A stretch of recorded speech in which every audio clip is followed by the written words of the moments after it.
Hi, I'm Una. If you're returning to Una's Crafty Cards, welcome back. And if it's your first time clicking on my channel, thanks so much for visiting, and I do hope you'll stay for the video. Today I want to show how I made a card using an embossing paste, a glimmer paste from Tonic Studios called Silver Gem, and a stencil. The stencil that I actually demonstrate on isn't the one that I use for the actual card, but the technique is exactly the same. And the reason I want to show you is because I created the template myself. I had these 6x6 template sheets in a drawer for years. I didn't know what to do with them. And then I bought this background die recently, a dainty scallop die. And I thought, oh, I'd love to be able to emboss that with paste. So I decided I'd try making my own stencil, and it worked brilliantly. I was so thrilled with this. The stencil is really sturdy, and I can see that I'm going to get lots of use out of it in the future.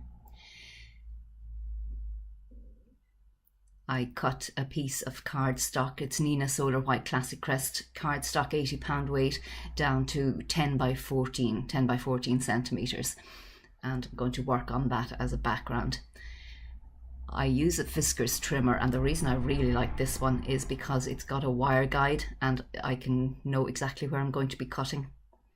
So I'm taping down that piece of cardstock to my craft mat. This brown surface that I'm working on here, it's a lovely slick surface and wipes clean really easily no matter what medium you're using. So I tape it to the craft mat, and then I'm taping the stencil down over the piece of paper, making sure it's adhered on all sides because I don't want it shifting. Now, to be honest, I did mess up when I was doing this. I didn't work carefully enough, and I did actually get glimmer paste under the stencil. I will be far more careful next time. So opening this jar, you can see there's another cover inside, and it's really important, I think, to keep that piece in place so as the paste doesn't dry out. But there's a lovely creamy consistency to this paste, and it is really easy to work with. But from experience, I know it's really important to close these jars up tightly. When you're finished, you don't want to come back and find that the paste has hardened and is unusable. So I screw on the lid there really tightly. Now just turn this around and start applying it. And as you can see, it applies really easily.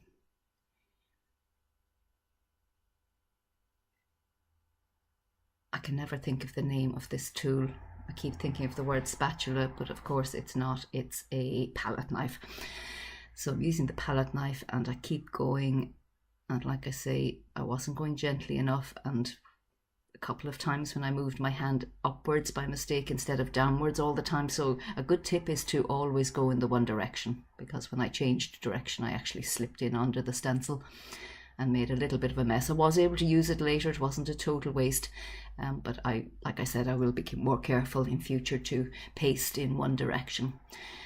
I was very pleased with the result. It looks really shimmery, it's really gorgeous, making a very nice background. Immediately cleaning off my mat there, and in fact it had already started to dry, and I went to a sink straight away with my stencil and used a soft nail brush to clean that off.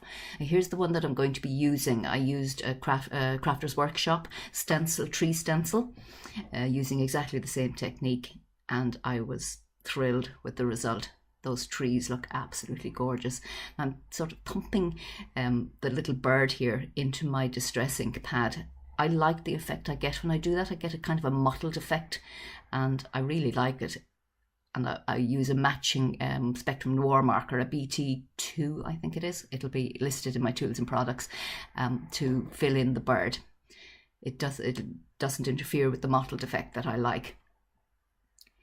I'm just marking the piece here so that I have an outline to show me where I need to colour with my Spectrum Noir marker, because here I'm creating a mat to match my project. I didn't have anything in my cardstock that matched it perfectly, so I decided to create my own. And I'm just checking there that it fits. It's really important to do that, make sure you have no white gaps. And so I'm using ordinary DIY double-sided tape here. You get it in any hardware store. I buy it in my local Aldi when they get it in every few months or so. I usually get a couple of rolls. It's really good, but boy is this stuff sticky. You need to be absolutely sure that you don't let this touch your project until you're sure exactly where you want to place it, because once it goes down, it's not coming back up, not without tearing your paper anyhow. And so I'm happy with the border there on 2 sides, and I need to trim down the other 2. Now, when I was doing one of them, I actually didn't use the blade as precisely as I should have, and ended up with a little bit of fuzziness on the side. So what I do when that happens is I take this sanding block and I just rub in one direction, rub down the side of the piece, and it's absolutely fine then. So the birds, I've chosen a little heart there for my stash, little gold heart to use with the birds. And now I'm going to colour another piece of cardstock so that I can cut out the words, and they're going to match perfectly as well.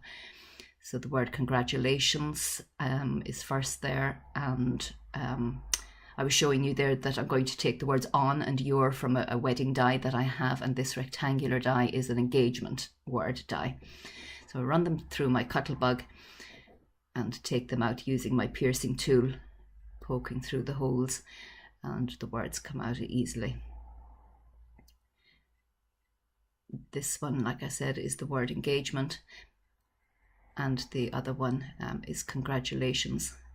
And then I will be using a wedding die that says congratulations on your wedding day, and I'll just take the words on and your from that, and I will use the leftover piece here, and I'll snip that in 2 and place one piece of it over the word on and the other over the word your.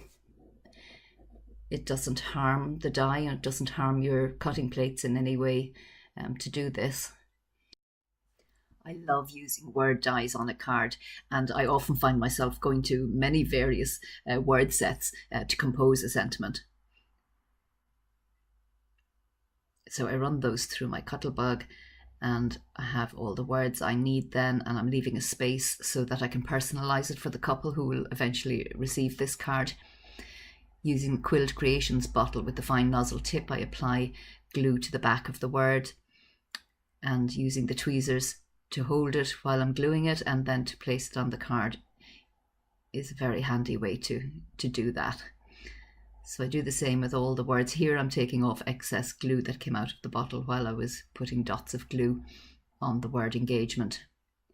The bottle was probably becoming a little bit clogged, and so I find that I get fat globs of glue coming out when that starts happening. I need to burp the bottle at that stage. So I do the same with the birds and the heart, but now in the bottle I have Ranger Glossy Accents because I want the birds to look like a shiny raised embellishment on the card. And Ranger Glossy Accents is a super product when it comes to making something look like a bought embellishment.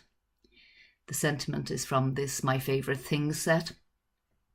And so the card is finished.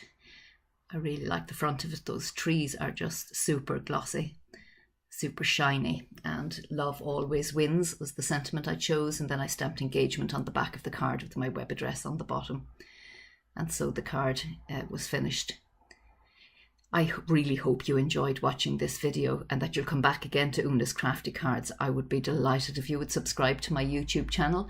I'm new at making these videos, and it would just make my day if you gave it a thumbs up and subscribed to my channel. Thanks again so much for watching. All the best for now. Bye.